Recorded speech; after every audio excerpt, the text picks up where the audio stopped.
Humiling ang ilang retailer sa Department of Agriculture na silipin ang ilang livestock farms dahil sa pagtaas ng presyo ng karneng baboy sa merkado.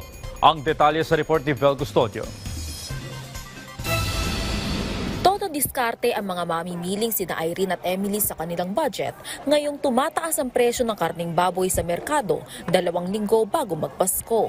Sobrang tipid po, nagbabawa sa ibang budget. Ang panawagan po natin, sana ma-action ng manakaw po sa gobyerno. Marami akong maghanda noon. Ngayon, yung ordinary na lang namin pagkain sa araw-araw, ganun na lang yung ginagawa ko. Hindi na ako naghahanda talaga. Kung ano na lang yung kaya at kung ano na lang yung gusto ng mga bata, yun na lang. May isang pasta ka, may isang putahe ka, yun na lang. Pero dati may prutas pa, may ano. Ngayon wala na. Pagkakasyahin po kung ano yung kaya sa budget. Halimbawa, 5 yung pamilya, kalahating baboy, kalahating manok, ganun.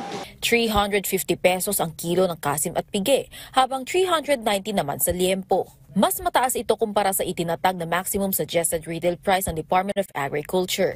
Hiling naman ng tinderang si Noemi, silipin din sana ng DA ang mga livestock farms. Aniya, mataas ang farm gate price, kaya napipilitan silang magtaas din ng tinda sa palengke para iwas lugi.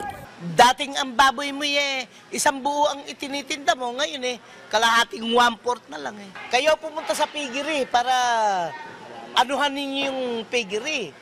Pigilin nyo sa pagtaas. Tumugon naman ang DA sa hiling ng retailers. Isa yan sa titingnan kasi nagkaroon na ng consultation dati. Nagka-agree na yung producer at si Kiko na para doon sa farm gate price ng live weight na baboy. So, yun ang isang titingnan. And of course, may kasunduan naman sa CP para magdala doon sa mga areas na tama yung presyo. Pero yan, i-discuss yan sa livestock. Bakit mataas pa rin ang presyo? Bagamat meron na mga ganitong kasunduan. Tiniyak din ng ahensya na sapat ang supply na frozen pork sa mga cold storage facilities sa demand ngayong holiday season.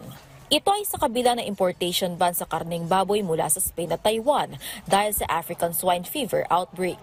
Kinumpirma din ng kagawaran na PPR-free ang Pilipinas matapos ang napaulat na Pes des Petits Ruminants o PPR na kumakalat sa mga kambing at tupa sa Vietnam. Bagamat hindi ito nakakahawa sa tao, patuloy pa rin ang pagpapatibay ng biosecurity sa mga farm, isolation ng luma at bagong dating na hayop at disinfection sa mga kagamitan. Vel Custodio para sa Pambansang TV sa Bagong Pilipinas.